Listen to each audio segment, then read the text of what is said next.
गावातील लोक त्या स्त्रीवर दगड फेकायचे, तिला वेडी म्हणायचे, पण तिला पाहताच स्वामी उठून उभे राहिले आणि जे बोलले ते ऐकून सगळे थक्क झाले. अक्कलकोटमध्ये एक स्त्री राहत होती.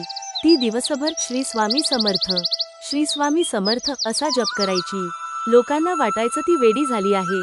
कोणी तिची थट्टा करायचं, कोणी तिच्यावर हसायचं, पण ती फक्त स्वामींचं नाव घेत राहायची. एक दिवस ती स्वामींच्या दर्शनासाठी आली.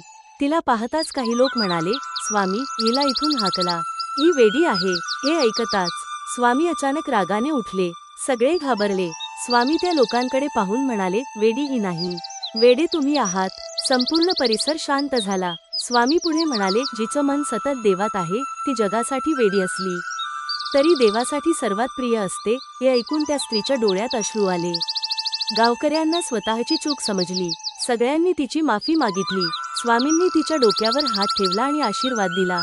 त्या दिवसापासून लोक तिला वेडी नव्हे तर स्वामींची खरी भक्त म्हणू लागले.